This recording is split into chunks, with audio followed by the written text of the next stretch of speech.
नमस्कार। आज हम भगवत गीता के एक बहुत ही महत्वपूर्ण और दिलचस्प क्षण पर थोड़ी गहराई से बात करने वाले हैं। हमारे पास जो जानकारी है वो महाभारत के युद्ध के बिल्कुल शुरुआती पलों पर फोकस करती है। खासतौर पर उस लम्हे पर जब कौरवों का राजा दुर्योधन पहली बार पांडव सेना को देखता है, युद्ध के लिए तैयार, और उसकी प्रतिक्रिया क्या होती है। आज हम इसी छोटे से प्रसंग को समझने की कोशिश करेंगे कि भाई उस समय की स्थिति क्या थी, दुर्योधन के मन में असल में चल क्या रहा था, और ये जानना क्यों जरूरी है। ये सारी बातचीत गीता के पहले अध्याय के दूसरे श्लोक के इर्द गिर्द घूमती है। तो पहले वो श्लोक सुन लेते हैं एक बार। संजय उवाच दृष्ट्वा तु पाण्डवानीकं व्यूढ़ं दुर्योधनस्तदा आचार्यमुपसंगम्य राजा वचनम अब्रवीत 1-2। ठीक है, तो इसका मतलब क्या हुआ।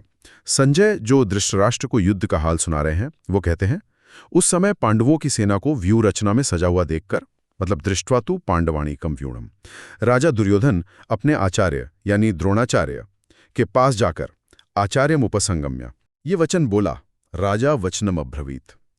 जो स्रोत हैं हमारे पास वो बताते हैं कि दुर्योधन पांडवों की शक्तिशाली सेना और खासकर उनकी युद्ध रचना, वो जो व्यू था, उसे देखकर थोड़ा चिंतित हो गया था, शायद कुछ हद तक परेशान भी। हाँ, ये क्षण बहुत महत्वपूर्ण है क्योंकि ये युद्ध शुरू होने से ठीक पहले का है।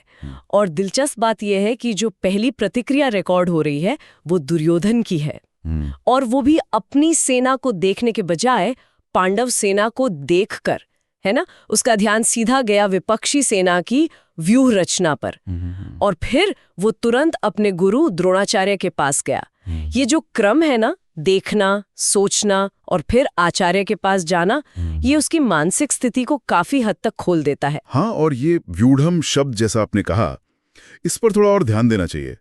मतलब ये सिर्फ खड़ी हुई सेना नहीं है, ये खास रणनीति के तहत एक योजनाबद्ध तरीके से खड़ी सेना है, एक सोची समझी मिलिट्री फॉर्मेशन। बिल्कुल ऐसा लगता है कि दुर्योधन को शायद ये उम्मीद नहीं थी कि पांडव इतनी कुशलता से, इतनी स्ट्रेटेजिक डेप्थ के साथ संगठित होंगे, वो भी वनवास और अज्ञातवास के ठीक बाद। हाँ बिल्कुल, ये शायद उसके लिए थोड़ा अनअपेक्षित नजारा था। ये सिर्फ सैनिकों की संख्या की बात नहीं थी, बल्कि उनके संगठन की क्वालिटी की बात थी। व्यू रचना जो होती है वो युद्ध में एक मनोवैज्ञानिक और सामरिक दोनों तरह की बढ़त देती है। उसे देखकर दुर्योधन को लगा होगा कि भाई ये कोई ऐसी वैसी भीड़ नहीं है जिससे निपटना आसान होगा, ये तो एक प्रशिक्षित और एकदम सुनियोजित शक्ति है। स्रोत भी इसी बात पर जोर देते हैं कि वो व्यू ही था जिसने दुर्योधन को खास तौर पे प्रभावित किया। सामग्री में एक अच्छा उदाहरण भी दिया है इसे समझने के लिए। जैसे किसी बड़े स्पोर्ट्स मैच में होता है ना, एक टीम पूरी तैयारी और आत्मविश्वास के साथ उतरती है मैदान में, लेकिन फिर विरोधी टीम को देखती है असाधारण रूप से संगठित, फोकस्ड और एक खतरनाक रणनीति के साथ तैयार। तो कप्तान के मन में एक पल के लिए ही सही एक सिहरन सी दौड़ जाती है। हाँ। शायद कुछ वैसा ही दुर्योधन ने महसूस किया होगा उस समय। लेकिन यहाँ एक और दिलचस्प बात है, ये चिंता या वो शुरुआती सिहरन उसे निष्क्रिय नहीं करती। वो घबराकर खड़ा नहीं रह जाता या अपने सेनापतियों को डांटने नहीं लगता। श्लोक साफ कहता है कि वो तुरंत अपने आचार्य के पास जाता है। ये दिखाता है कि उसने स्थिति की गंभीरता को पहचाना और तुरंत एक्सपर्ट सलाह लेने का फैसला किया। और उसका आचार्य यानी द्रोणाचार्य के पास जाना ये भी कई मायनों में अहम है। देखिए, वो सीधे भीष्म पितामह के पास भी जा सकता था, जो कौरव सेना के सेनापति थे, या फिर कर्ण जैसे अपने परम मित्र और महान योद्धा के पास जा सकता था। लेकिन वो द्रोण के पास गया। क्यों? क्यों? क्योंकि द्रोण न केवल एक महान योद्धा थे, बल्कि वो युद्ध नीति और सैन्य विज्ञान के शिक्षक थे, गुरु थे। उन्होंने कौरव और पांडव दोनों को ट्रेनिंग दी थी। तो दुर्योधन का उनके पास जाना दिखाता है कि वो सिर्फ इमोशनल सपोर्ट नहीं चाहता था, वो तकनीकी और रणनीतिक सलाह चाहता था। उसे शायद लगा कि द्रोण ही पांडवों की इस व्यूह रचना के राज को और उसकी काट को सबसे बेहतर समझ सकते हैं। तो क्या हम ये कह सकते हैं कि ये सिर्फ डर था, या इसमें एक राजा वाली समझदारी भी थी कि भाई दुश्मन की ताकत को पहचानो, उसका विश्लेषण करो? स्रोत क्या कहते हैं इस पर, डर था या सावधानी? ये बहुत अच्छा सवाल है।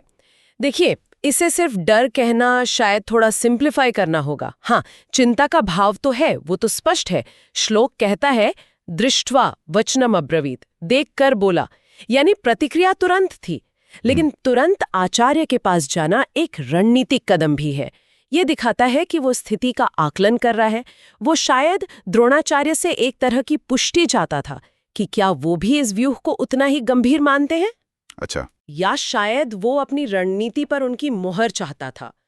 तो ये डर और रणनीतिक सोच का मिश्रण हो सकता है। हाँ, हो सकता है। एक कुशल राजा दुश्मन की ताकत को कम नहीं आंकता, और दुर्योधन यहाँ वही कर रहा है। वो अहंकारी जरूर था, पर जैसा आपने पहले कहा, शायद मूर्ख नहीं था, कम से कम सैन्य मामलों में तो नहीं। ये बात उसके कैरेक्टर की कॉम्प्लेक्सिटी को दिखाती है। हम अक्सर उसे बस हठी और ईर्ष्यालु समझते हैं, लेकिन ये क्षण दिखाता है कि उसमें स्थिति का आकलन करने और विशेषज्ञ सलाह लेने की क्षमता भी थी, कम से कम शुरुआत में तो थी। हाँ, और अगर हम इस घटना को आगे की कहानी से जोड़ें तो ये और भी महत्वपूर्ण हो जाती है। इसके तुरंत बाद, जैसा कि स्रोत बताते हैं, दुर्योधन द्रोणाचार्य से अपनी सेना के महान योद्धाओं का जिक्र करना शुरू कर देता है। भीष्म, कर्ण, कृप, अश्वत्थामा वगैरह वगैरह। ऐसा लगता है मानो वो पांडवों की व्यूह रचना देखकर जो चिंता हुई ना, उसे बैलेंस करने के लिए, या द्रोणाचार्य को और शायद खुद को भी आश्वस्त करने के लिए अपनी ताकत गिना रहा हो। अच्छा, हाँ, ये भी एक पहलू है। तो ये शुरुआती चिंता उसकी अगली प्रतिक्रिया और बातचीत की दिशा तय करती है। अच्छा, तो ये पहला श्लोक एक तरह से स्टेज सेट कर रहा है। ये सिर्फ एक घटना का वर्णन नहीं, बल्कि वो जो साइकोलॉजिकल टेंशन है ना युद्ध का, उसकी शुरुआत का संकेत है। हाँ, ये दिखाता है कि युद्ध केवल मैदान पर हथियारों से नहीं लड़ा जाता, बल्कि मन में बहुत पहले शुरू हो जाता है। दोनों तरफ दबाव था। निश्चित रूप से ये मनोवैज्ञानिक युद्ध का पहला राउंड है, कह सकते हैं। दुर्योधन का ध्यान अपनी विशाल 11 अक्षौहिणी सेना पर जाने से पहले पांडवों की 7 अक्षौहिणी सेना की व्यवस्था पर गया। ये अपने आप में बहुत कुछ कहता है। क्या ये उसके मन में कहीं गहरे बैठी इनसिक्योरिटी का संकेत है, या ये सिर्फ दुश्मन की सबसे बड़ी ताकत पर फोकस करने की रणनीति है? स्रोत हमें इन सवालों पर सोचने के लिए छोड़ देते हैं। उसकी पहली प्रवृत्ति बाहरी खतरे का आकलन करना है। यह अर्जुन की स्थिति से कितना अलग है, जो कुछ देर बाद हमें गीता में देखने को मिलती है ना?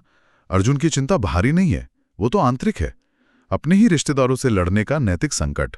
सही कहा। जबकि दुर्योधन की चिंता पूरी तरह से सामरिक और बाहरी है, दुश्मन की मिलिट्री तैयारी। ये एक महत्वपूर्ण तुलना है। बिल्कुल, दुर्योधन का फोकस कैसे जीते पर है, और उसकी चिंता दुश्मन की ताकत से उपजती है। अर्जुन का फोकस क्यों लड़ें पर है, और उसकी चिंता युद्ध के परिणामों और नैतिकता से उपजती है। लेकिन दोनों ही युद्ध के मुहाने पर खड़े होकर तीव्र मानसिक उथल-पुथल महसूस कर रहे हैं। यह दिखाता है कि युद्ध का दबाव हर किसी पर पड़ता है, चाहे उसका पक्ष या उद्देश्य कुछ भी हो। और इस प्रसंग में गुरु शिष्य संबंध का भी एक पहलू उभरता है।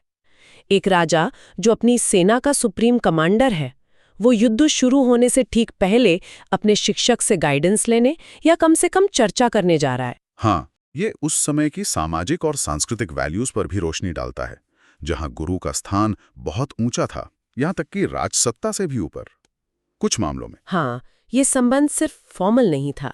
द्रोणाचार्य कौरवों की ओर से लड़ रहे थे, इसलिए वो दुर्योधन के लिए न केवल गुरु थे, बल्कि एक प्रमुख योद्धा और रणनीतिकार भी थे। तो दुर्योधन का उनके पास जाना लॉजिकल भी था। वो उनके अनुभव और ज्ञान का लाभ उठाना चाहता था, खासकर तब जब उसे पांडवों की तैयारी उम्मीद से ज्यादा मजबूत लगी। ये कदम शायद द्रोणाचार्य को भी युद्ध के प्रति और अधिक कमिटेड करने का एक प्रयास हो सकता था। ये याद दिलाकर कि देखो, पांडवों ने आपके मार्गदर्शन में ही शिक्षा पाई थी और अब वे कितने कुशल हो गए हैं। अगर हम थोड़ा और सोचें तो संजय का ये वर्णन धृतराष्ट्र के लिए कितना महत्वपूर्ण रहा होगा। धृतराष्ट्र जो देख नहीं सकते थे, उनके लिए तो संजय की आंखें ही सब कुछ थीं। बिल्कुल। संजय का ये कहना कि राजा दुर्योधन चिंतित होकर आचार्य के पास गया, ये सुनकर धृतराष्ट्र के मन पर क्या बीती होगी। हाँ, ये एक बहुत ही मानवीय पहलू है। धृतराष्ट्र जो हमेशा अपने पुत्रों की जीत चाहते थे, उनके लिए ये सुनना कि युद्ध शुरू होने से पहले ही उनका बेटा विपक्षी सेना को देखकर चिंतित हो गया है, निश्चित रूप से चिंताजनक रहा होगा। ये शायद उनके मन में भी युद्ध के परिणाम को लेकर पहली शंका पैदा कर सकता था।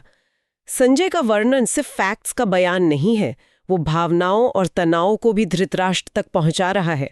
श्लोक की जो शुरुआत है, न संजय उवाच, वो हमें याद दिलाती है कि ये पूरी कथा एक संवाद के रूप में कही जा रही है। सही बात है। तो इस एक छोटे से श्लोक में कितनी परतें छिपी हैं। संजय का कहना, धृतराष्ट्र की स्थिति, दुर्योधन का देखना, उसकी चिंता, उसकी प्रतिक्रिया, फिर पांडवों की व्यूह रचना का महत्व, द्रोणाचार्य की भूमिका, गुरु शिष्य संबंध और आने वाली घटनाओं की भूमिका। ये सिर्फ कुरुक्षेत्र के मैदान का एक सीन नहीं है, बल्कि उस समय के जटिल मानवीय और रणनीतिक ताने बाने की एक झलक है। बिल्कुल सही कहा। ये भगवद गीता की प्रस्तावना का एक जरूरी हिस्सा है। गीता का मुख्य उपदेश भले ही अर्जुन के विषाद से शुरू होता है, लेकिन ये श्लोक हमें याद दिलाता है कि कहानी में दूसरे पात्र भी हैं। उनकी अपनी चिंताएं हैं, अपनी रणनीतियां हैं। ये हमें एक बैलेंस नजरिया देता है। युद्ध शुरू होने से पहले का तनाव केवल अर्जुन तक सीमित नहीं था, वो दोनों खेमों में महसूस किया जा रहा था, भले ही उसके कारण और अभिव्यक्तियां अलग अलग थीं। तो हमने देखा कि दुर्योधन की ये पहली प्रतिक्रिया, पांडव सेना की व्यू रचना को देखना और फिर द्रोणाचार्य के पास जाना, कई बातें सामने लाती है। ये उसकी चिंता को दर्शाती, हाँ, लेकिन साथ ही स्थिति का आकलन करने और विशेषज्ञ सलाह लेने की उसकी क्षमता को भी दिखाती है। सही। ये सिर्फ एक राजा का डर नहीं, बल्कि कमांडर का रणनीतिक कदम भी हो सकता है। साथ उसके मनोवैज्ञानिक धरातल पर भी उतारता है। दुर्योधन की प्रतिक्रिया ये साफ करती है कि महाभारत का युद्ध केवल योद्धाओं और हथियारों की टक्कर नहीं थी, बल्कि ये मन, बुद्धि और रणनीति का भी संघर्ष था। उसकी ये पहली प्रतिक्रिया, उसका पहला कदम, उसके आत्मविश्वास के लेवल और शायद कहीं ना कहीं उसकी असुरक्षाओं पर भी रोशनी डालता है। ये हमें दिखाता है कि लीडरशिप हमेशा आत्मविश्वास से भरी नहीं होती, उसमें चिंता और आकलन के क्षण भी होते हैं। हाँ, और स्रोत सामग्री भी इसी ओर इशारा करती है। वहां यह सवाल उठाया गया था कि दुर्योधन अब आगे क्या करेगा। क्या ये चिंता उसे पीछे हटने पर मजबूर करेगी या वो और दृढ़ता से लड़ेगा? खैर, हम इतिहास से तो जानते हैं कि उसने युद्ध किया, लेकिन यह हमें एक व्यापक विचार के लिए प्रेरित करता है जिस पर हम सब सोच सकते हैं। किसी भी बड़े संघर्ष, किसी बड़ी चुनौती या यहाँ तक कि जीवन में किसी महत्वपूर्ण प्रोजेक्ट की शुरुआत में नेतृत्व करने वाले व्यक्ति की पहली प्रतिक्रिया क्या होती है? जब वो पहली बार चुनौती की गंभीरता या विपक्षी की ताकत को देखता है, तो क्या वो चिंता महसूस करता है या सावधानी बरतता है या आत्मविश्वास दिखाता है? हाँ, ये सोचने वाली बात है। और ये पहली प्रतिक्रिया आने वाली घटनाओं को, रणनीति को और शायद अंतिम परिणाम को भी किस तरह से प्रभावित कर सकती है? क्या उस पहली चिंता या आकलन में ही भविष्य की कोई झलक छिपी होती है? ये एक ऐसा प्रश्न है जो महाभारत के संदर्भ से निकलकर हमारे अपने जीवन और निर्णयों पर भी लागू होता है। इस पर विचार किया जा सकता है।